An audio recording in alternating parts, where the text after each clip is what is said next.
The dial you see in the movie with the IWC logo on Top Gun dial was printed on your office inkjet printer and stuck on. No. That's so good. Marker pen hands, everything was sort of blackened and a 3D printed outer case. And Monday we were off to Watford, dropped the watch off, and the next day they shot it.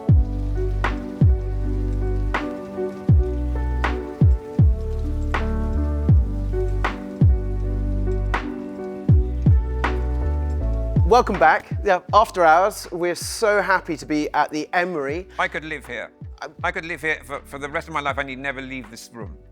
Do you know, honestly, I could too. And especially with this view. So it is so nice to be here. So thanks to the Emory. Thanks to the Emory, and thanks particularly to these gentlemen. Well, thank you so much for coming. Thanks for having us. And you must introduce the guests. Well, I'm going to introduce Chris, because the man in green. Chris, thank you so much for coming. CEO of IWC, and we are so lucky to have you here, so thank you so much. Christian Knoop, design god and man with size 16 feet. Well, you're not far off, you two, huh? No. I mean, the chic shoes. Yeah. I don't have the patina polish on these.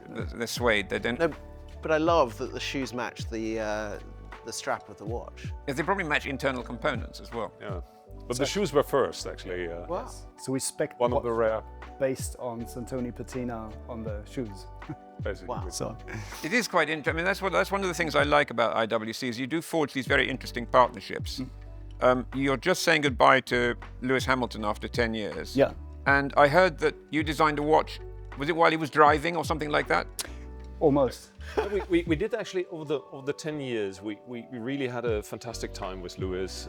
We worked on 3 watch editions. We really had the privilege really to know about his vision on design. So we closely collaborated. It's not something we designed in Schaffhausen, put in front of him, but he really had his input. And over all the 3 editions, you could see also how he evolved as a person, his taste in watchmaking also evolved. But I remember the very first edition we did together was really a watch we designed literally in the back of the car. We were driving from a German... No, but he was driving, I heard. And German he did complain about that last night. Hockenheim to a regional airport, and he had no time, and basically we were going through the design proposals on the back of the car, and this is where we got started, and all the other editions also really was a very intense exchange on design, on color, on preference, and this was really lovely. Yeah. No, we had last night, obviously we had a really nice event up on Battersea Power Station at the Art Hotel on the rooftop, and Lewis gave a talk on some of the partnership highlights over the years, and he was commenting how the first watch was really sort of more ready-made, and he kind of had to stick his name on, and how he felt it was all a bit sort of backwards and uncool back then, and how over recent years, and it's all sort of brought the brand into the modern age, especially what we've done with Formula One. And we discussed it a bit on stage, and I think he's got a real point, because obviously Lewis being very fashion conscious, style forward, and really somebody interested in all sorts of walks of creativity in a sense. And he has pushed us, he has pushed Christian and I with his choices, materials and colors. And I think when you have that balance, especially as a brand, you're trying to balance this kind of tradition and consistency with innovation.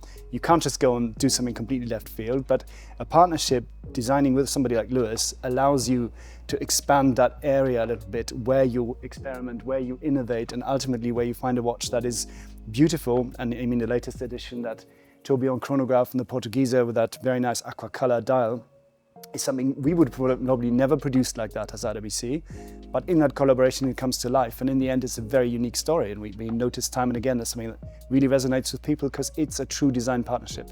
And was the Top Gun Maverick a true design partnership? You had the massive stopwatch in there. Yeah, massive stopwatch, yeah. So, I mean, prop watches as such, it's a bit of a different game, because usually it's the director or the prop master who tell us quite precisely what they're after. So originally for Top Gun Maverick, they were going to use a Top Gun chronograph wristwatch. And it was very, very late in the production. They were actually out at Warner Brothers here in Watford when they did some of the reshooting. And I got a phone call on a Thursday from one of the production crew who said, look, we've shot it, but we'd really like to have a handheld stopwatch. Do you have a handheld stopwatch instead of the chronograph? And I was, of So course, you had to launch a new product line. exactly. And I was in that, of course, no problem mode. And I said, yes, we have a stopwatch, no issue. And he said, oh, that's great. Could you drop it over on Monday? And obviously at that point, blind panic. It was Thursday afternoon. And my chief of staff at the time, so Kira's predecessor there, then traveled the lands to find any base of stopwatch that we could probably base this on. And in the end, the watch you see in the movie, which subsequently made as a real product, was actually complete refurbishment and conversion of a standard stopwatch. And the dial you see in the movie with the IWC logo on Top Gun dial was printed on your office inkjet printer and stuck on. No. That's so good. That's Marker pen hands, everything was sort of blackened and a 3D printed outer case. And Monday we were off to Watford, dropped the watch off, and the next day they shot it. So sometimes, blind panic ends in something that becomes a product. And that again was. Is it still available? It's not available anymore. I mean, I've seen one not long ago, I think last set in Paris in the Rue de la Paix boutique, but I'm sure it's gone by now. I think we did 500 of those. They're the coolest things. As a set, and I remember, it's brilliant. I think, but you should put it into the main collection. yes, as a sort of pocket stop sports watch. Yeah, why not? It's just because you're collecting stopwatches. That's the only reason. I love stopwatches. Now, one thing about partnerships, going back to the Formula One partnership, your partnership is one of the longest partnerships with a Formula One team. Yeah, the and with Mercedes as well. And that's something that a lot of Formula One partnerships with watch brands, they've danced with quite a lot of different brands. Yes. And your partnership seems like, as you said, the starting off design was very with Lewis. He felt that it was putting the brand, his logo or his seal of approval, but it kind of solidified longer. But doing this partnership with Mercedes has been something where you're now in the cars. You are now. No, but this was a Monty Shadow. This was a Monty Shadow idea, wasn't it? He brought George and Mercedes together. Yes, probably. I mean, there's always been a close connection, but I think... Yeah, the late Monty Shadow, by the way, was a genius. He was indeed. But the Formula One partnership came a lot later, and I think we only really started working on this fully fledged, I would say, from 2017 onwards, when we started to be visible on the car, being visible on the outfits. And I think at the time, it is really about that relationship that we have with the team. And I mean, we just saw each other this morning. It's for them as well. Their entire ethos is not to go after the next biggest deal, but to just develop actual true partnerships with all of their long-standing partners. And that's been the difference. And I think every time when we take somebody to track, when we take somebody to the factory, they understand that our teams, it's very aligned, it's very similar mentality. And we've always found it very easy with Mercedes, with AMG, with the Formula One team, to do things together and to work together. And I think some of the things we've done over the years, be it that drag race between Lewis and the Jet, we shot in Texas, be it the basketball stunt in Miami, be it the golf challenge with Tom Brady in Miami, and the Spitfire stopping time CGI we shot at Goodwood. They're also great fun for the drivers, for the team, because it pushes their boundaries in the way they activate. You can imagine if you're a corporate sponsor, you do an event, you bring some guests, you logo wall, here's my Formula One. Logo wall, the purple. Yes, and you're trying to make the connection why your life insurance product is the perfect match to the innovation of Formula One team, and it's all a bit sort of stuck on.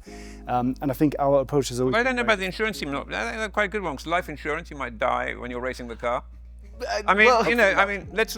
Luckily, they're quite safe. Look at it, and you're making a film, Top Gun in trousers or something like that. Or, Top Gun in cars. It's the Top Gun in rubber dinghies. Oh my goodness! No, it's Formula One. I got it. Formula One. Top Gun in Formula One. That's what it was. Yeah, it is indeed. And it's starring Brad Pitt. And other people. Here is the trailer. Here is a trailer, except there isn't a trailer because we're sitting here, so you can. Yeah, so there will be a trailer. There will be a trailer. But this is absolutely amazing. That is such a cool partnership. Yeah, look, I'm absolutely fascinated by this renaissance of actual films, because I think as a creative people, I think it's a shame when we are in an environment where it's 100% CGI and acting and film production is down to a huge green screen and everything else is sort of, pretend acting and some body scanners. So, what Joe Kosinski has done is really bringing the action back into reality. And, Brad, they had 4 months of driving training, and the cars they're in is converted F2 cars with a Formula One silhouette built by Mercedes. And it's the first time that the action, the dramatized action of the movie is set within actual Formula One races. So you have it was Max there. Verstappen, Carlos it's Sainz like what in they the did back. with Le Mans. I hope it's better than Le Mans, because Le Mans, I mean, is one of the most tedious films to watch. I mean, everybody says, yeah, it looks good, but I guarantee you, I don't know anybody who's sat through it all in one sitting awake. But what's amazing... There were 6 directors or something on that one. but what's amazing about this is you go to a Formula One track, and I didn't know this the first time I went to one of the Formula One tracks, and I was like, what's he doing here? Dressed up in a race, and it was Brad Pitt. 36 cameras. And I was just like, and he was, and it was like, and there was a race team, and I said, I've never heard of this race team. Which GP was that? I kind of feel like it was one of the first, maybe Bahrain or one. No, Bahrain, Bahrain. No, it Silverstone. wasn't Bahrain, was it? I was there. Even I would have noticed Brad Pitt. Well, I don't know. I mean, I I'm think not that one was for popular Silverstone. culture. Brad Pitt was Silverstone Silverstone last year. Yes, and you walk down the pit There he lane, was. and The pit lane. The pit lane. There and you it go. was a new car. There was a new, and I was like, what are they doing? Are we going to talk about new watches, or are we just going to sit here and talk about Brad Pitt? No, I know, but I mean, look.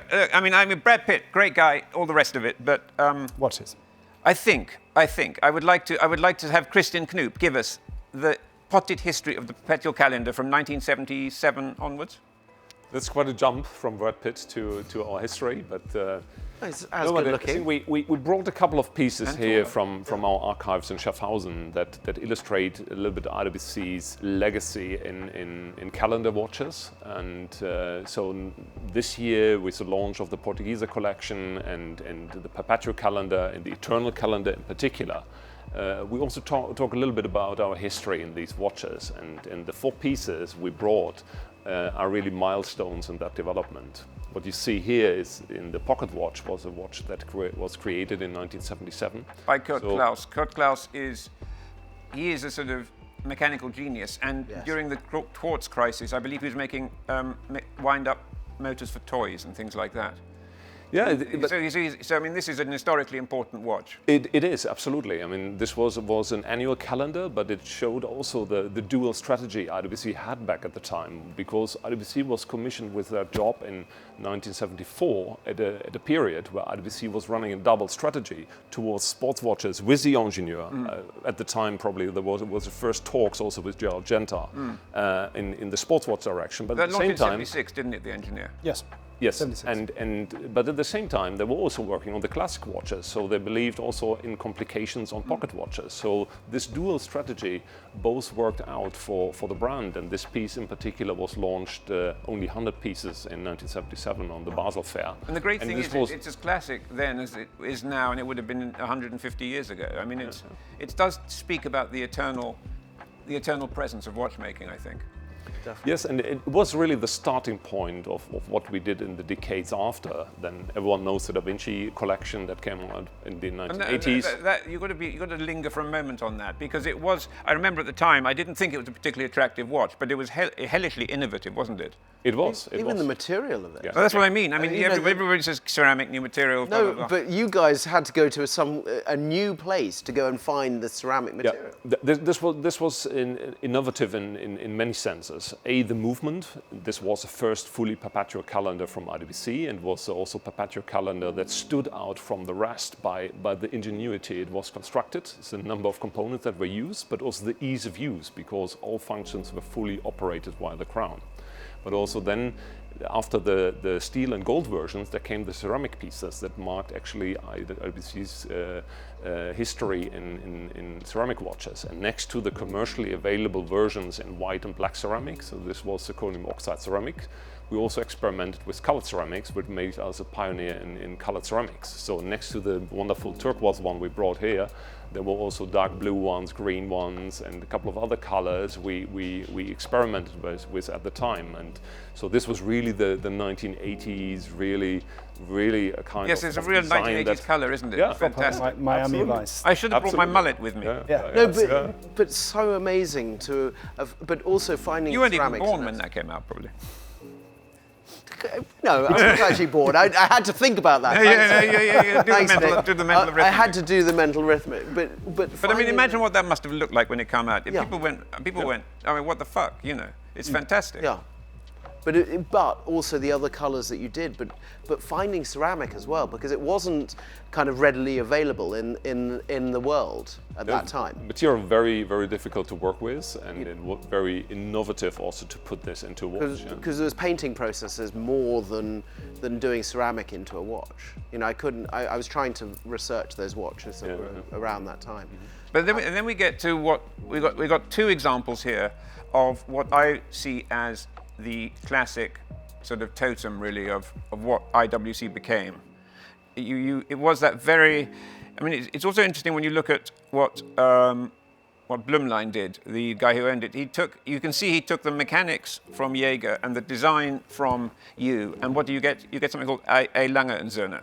I mean, you see the design of your case, and then you look at a Lange, and you see the very close resemblances. And that's not a bad thing. I mean, that's just a thing. And I mean, I think it's quite brilliant that it's like Adam's rib. You can pull it out and make something out of it. So you take a little bit here and a little bit there. I mean, so it's interesting for me that you only established this design language, 30 years ago?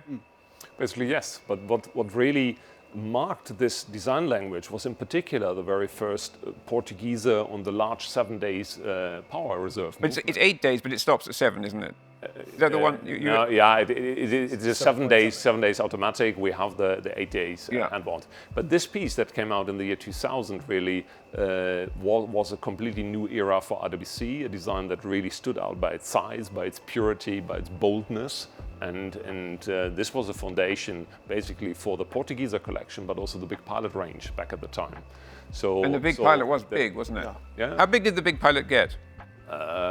I mean, it was introduced at a diameter of 46, but the historic pieces were even larger, up to 52 millimeters. And then what did you get up to? What did you get up to in the modern day? Did you get above 46? 48. Yeah, 48 was the biggest Big Pilot. Which I mean, then seemed like not a bad size. Nick, I feel like we need a bit of a break. We're in the cigar room, so why don't we We're have in a the bit of a cigar break? shop at the Emory Hotel. We got the best views in town, and they've got a pretty good selection of vintage cigars as well. So let's delve into that.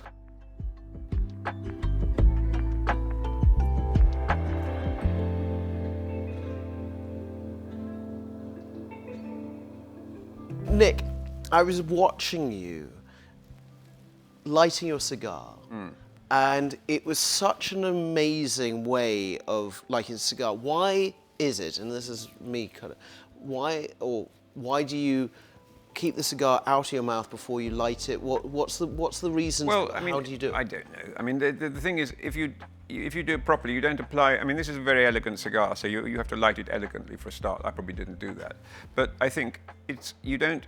I mean, what you shouldn't do is what I did at the end. But I like seeing that kind of flamethrower effect. I love that. But the proper way to do it is to basically char the end, but very gently, and then it'll sort of gradually come. It'll gradually come into sort of combustion. I mean, it's very gradual. All things should. I mean, cigars do tend to kind of slow you down anyway and make you relax and contemplative. And I think lighting it that way, you don't light it unevenly. You get an even burn. You don't burn down one side of the wrapper leaf or something like that. So I mean, it should be. It's not very even, but it should be quite even. And when you're saying about you love seeing that flame, I always love seeing that flame. But with an even, when it's fully lit, even smoke on it, is that because it's wonderfly preserved, or is there? Well, this is actually very nice. I mean, this is actually quite a difficult cigar to make. The Laguito No. 1. It's the Lanceros from Cohiba. This was the original Fidel Castro cigar. Yeah, this is a very elegant cigar. This is the size is the Laguito No. 1. That's the El Laguito factory where these are made in Havana. It used to belong to a treacle magnate, apparently, this villa. Oh. Yes, this beautiful, beautiful villa.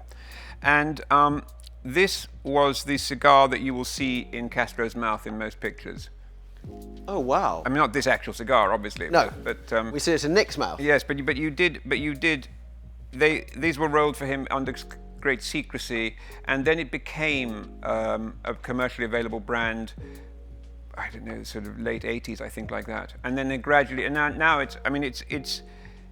just because it's the most famous and expensive cigar that Cuba does doesn't mean it's bad. Do you know what I mean? My son, Max, as you know, loves his cigars, and he always goes for what's the least fashionable, least available.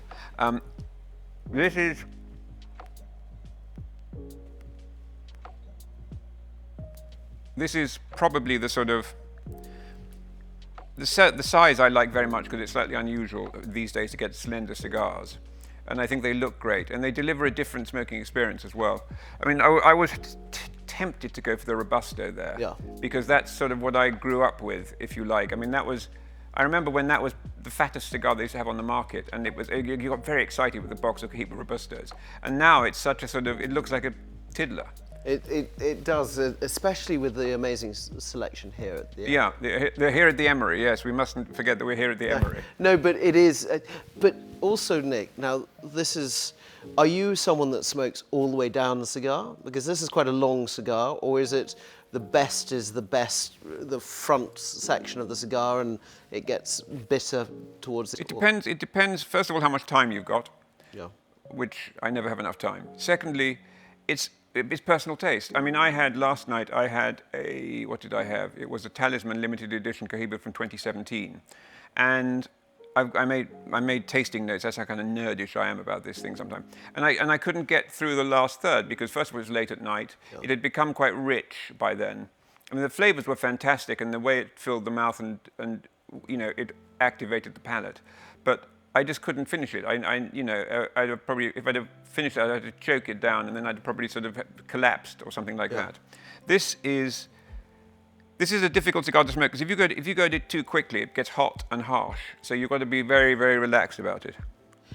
And that's something else I wanted to know is 2017. That's considered mildly a vintage cigar. Do cigars get better with age, or is it? You know, is it like fine wine that they do get better, or is it kind of like other things that, like me, that I don't get better with? No, age? I mean, like me either. I mean, you know, but yes. I mean, the short answer is they're very desirable vintage cigars. Yes. For a reason. I mean, first of all, they're rare. Secondly, they do change their characteristics. Their organoleptic characteristics do change. But nobody has done enough work yet to find out, because it's not like the parabola normally of wine, which goes up, and then there's a peak period and then comes down. Cigars, I always say, is more like an oscilloscope. You never know, because if you interrupt the cigar 3 years into its maturation, it'll taste one way, and then you can pick up the same cigar 4 years later and it'll taste completely different. Not in just a question of strength or whatever, it's just like a different cigar. So for example, cigars that you expect to age well sometimes don't, but something like an Upmann, which I found very surprising, it's aged amazingly. An Upmann is one of the milder cigars, and it's very, very interesting. I mean, what's good about Cohibas is they have the second fermentation, which makes the tobacco less, I mean, not harsh, but it's softer. And they try to, I mean, the thing is they make so many of these now, so many different brands. And they're all, I mean, obviously this being Cuba, they're all brilliant. All brands are brilliant, but some are more brilliant than others. And I mean, I once counted up how many different types of Cohiba there were now, and it's an awful lot. And they do vary a lot in strength. And I mean, this is the Linea Classica, but you get some of them. There's the Cohiba Bejique, which is the one that the BHK, the famous Bejique with the Medio Tiempo, which is the leaf at the top of the plant. You don't always get. And that was that secret. And then you have the Maduro, which are the sort of dark wrappers. And then you have the Linea, the Linea 1492, whatever it's called, which is the Siglo range. And my favorite from that is the Siglo 6. That we had a look at. We had a look at it, and I think that's the sort of probably the perfect cigar main collection perfect cigar that Cuba's come up with. Now, there is something about because there's certain cigars that when you first tried them, they kind of knock your head off. I was talking about the David Tang, Sir David. There's one called a Sir David. And I would say that was a filthy cigar when they launched it. Well, that's what you said to me, and it was, you didn't believe me, did you, until you had it? Until I had it, and it blew my head off. But not in a good way. Not in a good way. And then recently, I've come back into it, and I think you had one, and I had one recently, and it's become mild. And it's much improved. And it's not become a disgusting cigar. It's become, it's become what it should have been in the first place. Yeah. But obviously there is this eagerness to release things onto the market because I think Cuba has such economic difficulties that as soon as they, I mean, you know, you can get, I mean, a shipment might be held up because they've got a shortage of nails and they can't make the boxes or something like, I mean, literally something like that. Oh, wow. So, or a shortage of bands or something. So, I mean, you can have these cigars waiting to be shipped, and just one component in the of the whole thing just holds it up because they just don't have it in Cuba. So when they have something, they release it immediately. And that is partly, I think, why in England there is this tradition of aging cigars, both in merchants and in individuals. I mean, for merchants, the price in Europe there is uniform pricing, I think. So you have it's state controlled in a lot of countries. Here you can charge what you want, and you're encouraged to age them because the price will only go up. And then the byproduct of that is you get really interesting cigars. I mean, if you look at what Edward Sahakian does at Davidoff, I know we shouldn't, we're in the Emory, but he's a great friend. I mean, he's got Cuban Davidoffs, and I mean, I've recently found a box of immediately post-war cigars. Wow. Yeah, which I found, I mean, someone said, I've got these boxes of cigars, are they worth anything? I said, well, have you smoked any? He said, no. And I said, well, don't, because it's probably worth X thousand pounds. And it was, I didn't smoke one. That Edward and Eddie bought that one, but there are ancient things out there still, you know. Can I ask you about Kurt Klaus, or let's say this from single crown, you're adjusting the whole watch. That's quite a big innovation, going from there to actually. What is this innovation? Because normally when you have a perpetual calendar, you've got all these little dots that you have to kind of adjust microly. But this is kind of something that is pure. It's something I love. I think back at the time we were not talking so much about brand positioning, DNA like these days.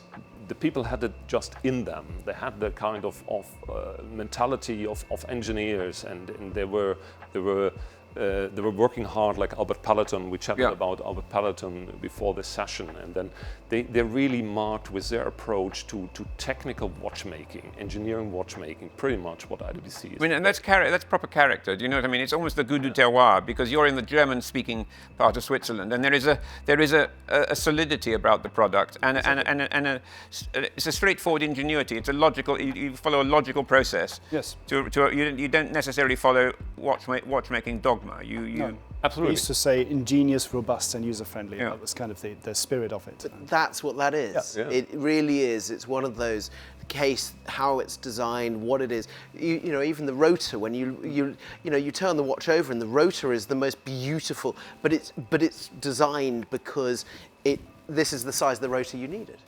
I mean, just little things, like I remember, I think there was, when they had the metal bracelet, even on some of the more modest watches, you had engine turning on the inside of the clasp. So everything was really finished beautifully, and care was taken. But in a very engineering way, not in an artisanal way. No. But it's really the typical IWC way, which is always focus on functionality, on quality, on efficiency, on performance, and on durability. I mean, the Perpetual Calendar is an amazing thing. I mean, it's very IWC. We'll get onto this in a minute because it's just insane.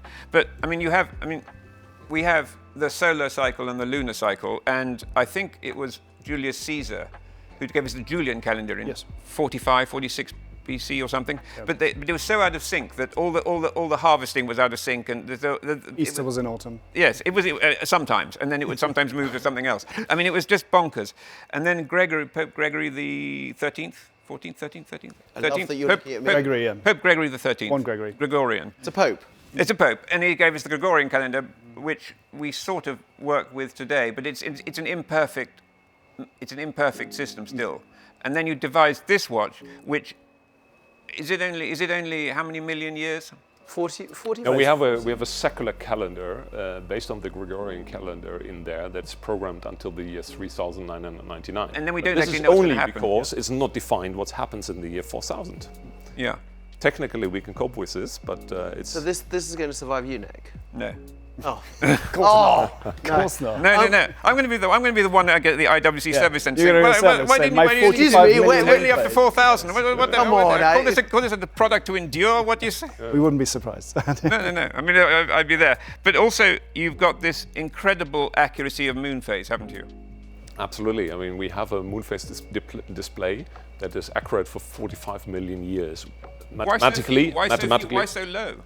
Well, it's just it's a matter of space. So we set very, very tight tolerances and parameters for working this out. We just did no more than 3 additional gears with no more than 100 teeth each. So how did that gives it that? Wow. Was it just making it to very fine tolerances? Yeah, that's part of it. I mean, first of all, you have to run the calculation and Yeah. say, because the actual lunation is 29 days, 12 hours, 44 minutes, 2 point something high.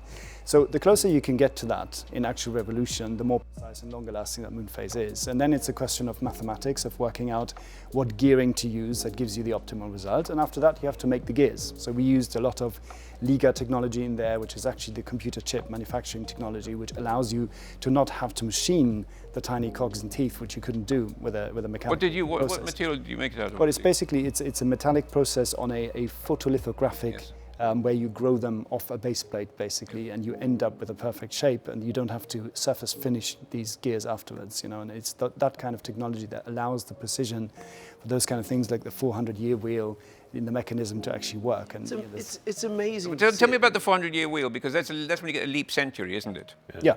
So when are we going to see the next one of those? 2100. I mean, there's Oh, fantastic! exceptions Not there. long to wait then. No, that's obviously where Easy. we can then have a great advertising campaign on all the other perpetual calendars. Because obviously We'll funds still be at the moving. Emory talking Yeah, about. it. Yes, absolutely. we'll At this rate, definitely be at the end. If you're watching this in that future time, is 2100. this is a valuable historical document you're Yeah, watching. you found a vintage YouTube somewhere. Yes. And who is Brad Pitt, you may ask, in the future? He's here. No, but what's absolutely amazing about this is you have used computers to create Yeah, technology and craftsmanship, the yes. most kind of almost anti-computer in some ways 100%. watch that is unreal. But it's the reconciliation of those two characteristics that make IWC unique. And also thinking outside the box, like what you did with the ceramic. It's thinking outside the box, other worlds to pull those. We had enough about what. Do you want to talk about Brad Pitt again now? No, I actually want to ask you a quick question about the dial and how this is made, because the manufacturing of this is unreal. I read some things about, firstly it's platinum, that's amazing. But the manufacturing, you must be kind of going through multiple dials to create this. Absolutely. No, we really gave our engineers and suppliers a very hard time with this. Massive headache. Yeah. We wanted a product that really has a kind of visual respect for the DNA of the Portugieser, but really visually stands out and really makes this link to eternity. Yeah. So especially using platinum, using a material like glass, which is an eternal material, is really chosen on purpose. And the domed glass you see on top, on the back, is sapphire glass, which is a challenge by itself. But the real challenge is a dial. It's almost like an inverse Rayo you've got here. You've got the second scale right on the edge there. It's fantastic. And also your iconic double moon, how you've done it with the glass, still feeling like the first one coming out in 2000. 2003. It's got that wonderful kind of. It's got the same essence, but it just feels. But even the size of it feels smaller. It feels. But it's still this real kind of IWC. The box glass. It tricks the eye into believing it's smaller than it is. Yeah. Talk to us about box glass, because that's been a sort of hot industry topic, hasn't it, in the last couple of years? Yeah, I think the box glass really in this product helps really to visually work away the height of the movement. Yes. and to make actually the dial more present. The IWC watches live from the dial design, so the dial graphics is an important part of the Portugieser DNA, linking to the instrument watch, and we really make this more present by using the box glass. At the same time, we also use a box glass on the back. This gives us a very slim case ring. And we have achieved a very new construction that's not only visually more perfect and more refined, but even gives a stronger case. So we have also improved all the water resistancy throughout all the new models that are using the box glass. You can go swimming in that. Sure. Well, wouldn't you? Stick it on a rubber strap. I'm like, that is absolutely it's a amazing. 5-bar water resistance. I cannot wait to see someone swimming with that. Please send us images. That would Yes. be absolutely amazing to see. There's a swimming pool right. There's a swimming pool right there, actually. Yeah, There's a swimming pool at exactly. the Emory. Here at the Emory, if you hadn't We'll noticed. do the And test there's after. a swimming pool out there, so you could take a dip now. Yeah, But- absolutely. You bring your maillot de bain. One element, if I may, on this, also just to add to that, the box glass I find in Portuguese is really interesting because when you think about observing the universe, observing the night sky, observing space, you always have this atmosphere, horizon line that happens on planet Earth, that happens in moonrise and so on. And I think the way the light plays on these dials reflects exactly that. You have this kind of this edge effect of outer space, and it just gives you a little bit more of a flavor of what these watches do. And I think it's really particular for the Eternal and Perpetual calendars that this is it's the truth basically, because it's the observable universal cycles, right? Whether we do milliseconds and seconds, that's all man-made. But the solar year, the lunar months, all of these phases, they are real in the universe. They're very. I mean, what I find interesting. I read a book called Time Tamed, and it just. We're reaching. I mean, you start with. If you asked a peasant in the Middle Ages what time it was, he'd say it was summer, or winter, or and gradually, we've done the ever smaller increments of time. And I mean, this is. I think also philosophically, it's a very interesting watch because you've got precision, but you've also got this kind of incredibly long view. Long view, yeah. And I love that. I love that sort of concept of the precise and the small, and then the huge. I mean, 45 million years. I mean, it could be longer, obviously, but I mean, still, it's not a bad start. And you just think that's what's so good about watchmaking, because there's absolutely no call for that at all, and yet it's absolutely vital. Yeah, it gives you a strong emotional value, and we see that already with our Perpetual calendar products in a couple of years. it does something with the wearer. If you know that you have a set of little gears on your wrist that are programmed until a couple of years, a couple of 100 years in the future, and this is really a fascinating element to wear, and it's exactly this miracle, this fascination that gives people this idea that an eternal or perpetual calendar is something they want to have, they're dreaming about, they will pass on in the future. It's something larger than your own life. Yeah, I mean, not much could be larger than my own life, of course. I think even the space of 45 million years is going to outliving the dwarf my calendar. manifold achievements. But what you say it? about the next generation. What do you say about the next generation? They don't know. They don't know they're born. is what No, they say. no, but what's amazing is, someone was talking to me about watches is, when you're handing it over, it's almost like that acorn of the tree kind of being grown up. Can you stop moving your hand? You've got a button undone there. It's bothering me. Oh, you've already corrected me about 3 No, times. I've not corrected it. It was bothering me. It was bothering me. It was upsetting me. No, I don't see the other one. I just see that one. That's fine. That's even better. But this is very much that you're talking about the next generation, This is one of those that it will outseed, whoever is going to remember about us, and that's going to be Plenty of people are going to remember me. Oh, of course they are. Now the other thing is, this is not the display. This is not a display for in boutique. This is actually the box. I mean, like, Chris, this is absolutely. It's now also the in-boutique display, so I think we're working on that. I think No, but this- what happened is sometimes it's always a nice thing when you think about these sort of presentations. There comes a point in the development where everybody sort of runs away with their own take and their own ideas on it, and then stuff like this comes to existence, which was not briefed, which was not planned, but you look at it for the first time and think, wow, this is actually And that's an accurate moon phase in the box. I think it's accurate moon phase. moon included. Moon No, included. but it is so chic. It's one of those pieces that's a piece of art, and that's where I can see it in any. The box. Are you talking about the box? The box as well. The box as, looks like it's fantastic. It looks like a 1970s ice bucket in a This very is sort of exactly jet where it set comes house. from, because Yeah. when I designed these boxes, actually I loved all the ashtrays and the 70s glass design where you had the glass with a colored glass insert. You had vases, you had like bowls, you had ashtrays and all the stuff that really. And had then the these 70s tumblers with, design, sort of with a thick glass at the bottom like that. Yeah. You don't remember the 70s. You probably weren't born then. No, I definitely wasn't born then. Sorry, thanks. But but also fitting inside your boutique designs, and this whole experience for the customer is very. Because you're an architect. Yes. So that's what's interesting, because you have sometimes have quite big spaces to sell very small objects. Yeah. How does that work? Yeah, no, you're right, and this is the challenge, because on the one hand, yes, you want to do big boutiques, big statements, but we're not fashion, we're not cars, so the objects are small, and at some point you have to humanize scale.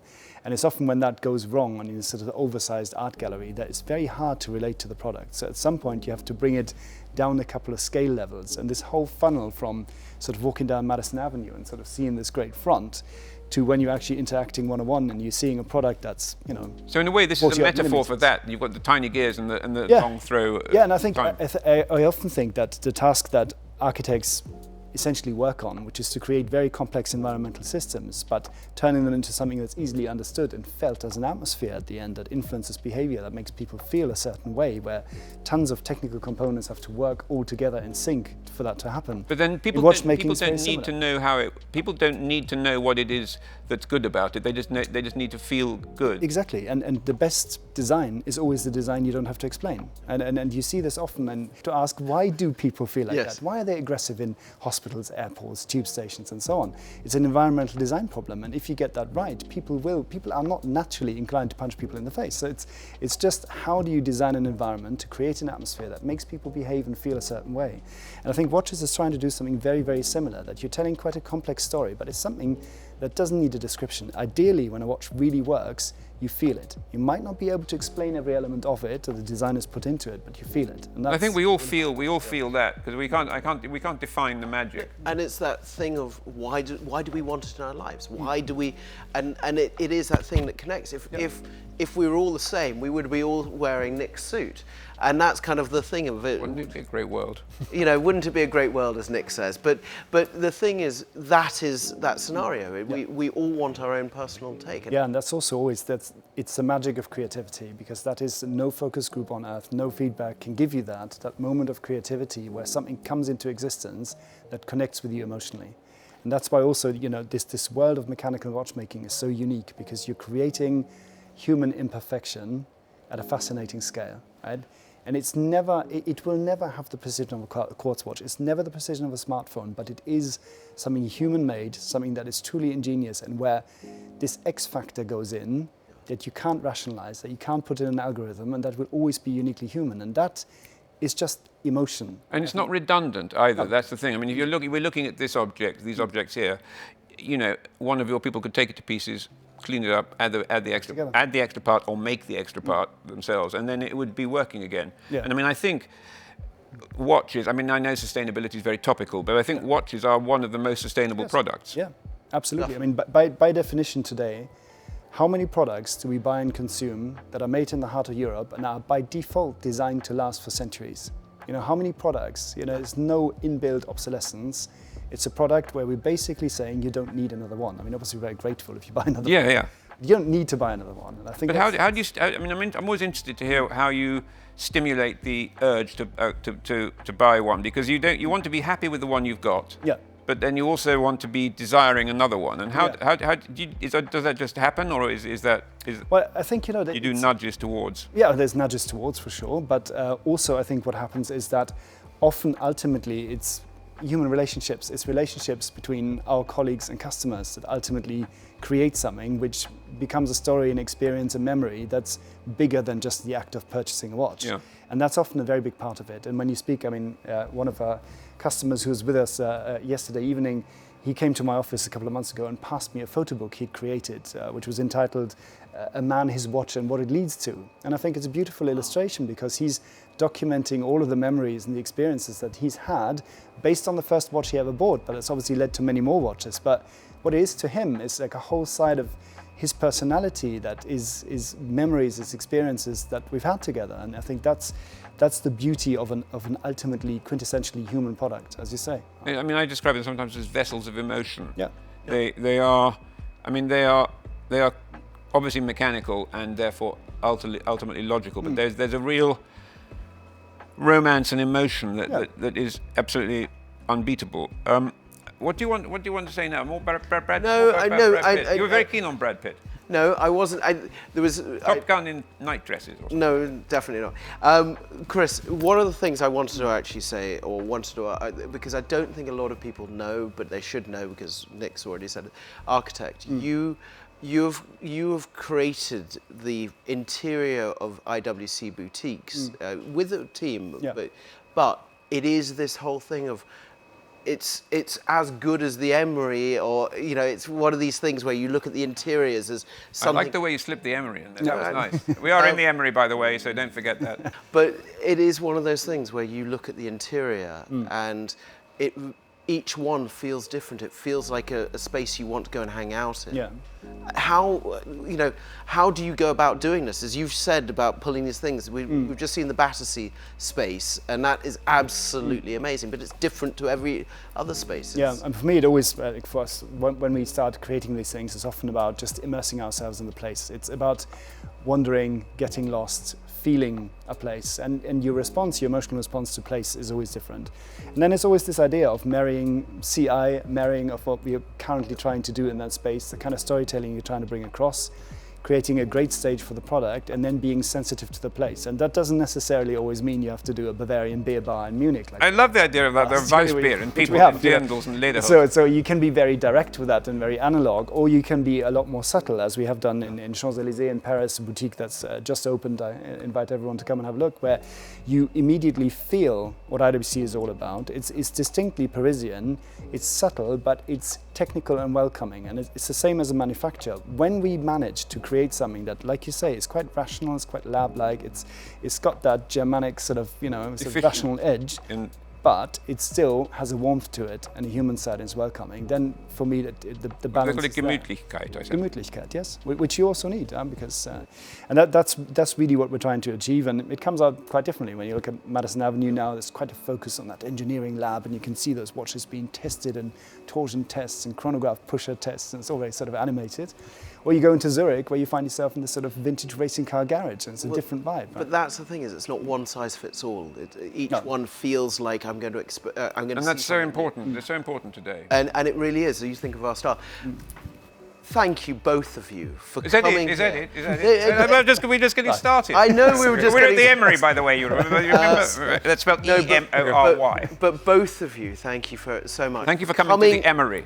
Coming in and explaining this watch, because this watch is the Guinness Book record holder. Yes, it's official. And it is official. For what? For most precise lunar phase in a mechanical wrist watch. It's fantastic. I mean, who's going to top that? How do you top that? There was a record at 2 million. Yes. We just upgraded that to 45. And if somebody comes starting at 2 and then going to 45, it's kind of like. Yes, and there's the one thing I really liked is when we had Brian Cox with us, Professor Brian Cox, astrophysicist, former rock star. He always said to me, 45 million years, mathematically yes, but the likeliness that the universe is going to behave over 45 million years is extremely low, because something's going to happen that's going to throw the universe off, right? And this is kind of. But also there is gradually moving away, the moon, isn't it? Yes. It's very gradually moving away at some micron a year or something. Inches a year, yeah. Yes. But it's very, and I mean, you need a Brian Cox to make that understandable. I mean, I only probably understand about 60% of what he's talking about. But that's enough. That's way more than me. I mean, like literally, I'm in about 10 to 15. I feel very pleased with myself if I get away from a conversation not having sort of shown my absolute idiocy. Yeah. Well, exactly. Anyway, thank you both so much. It's been really good of you to come over, and it's just a pleasure and a joy. So thank you. Thank you, and good luck with the After Hours show. Well, that's what we need. Perfect. Thank you so much. Thank you so much for watching. We're very grateful to you. And we're at the Emory. At the Emory. Thank you so much for everyone looking after us at the Emory. We've even got a guy walking behind us that's going to be even better. It's so terrifying. I couldn't do that. But thank you so much. Like, subscribe. Click the link below. And thank you so much to the team for making this possible. Nick, thank you very much. George, you're a genius. Thank you. No, you're a genius. Thank you so much. Have a great time. You guys rock.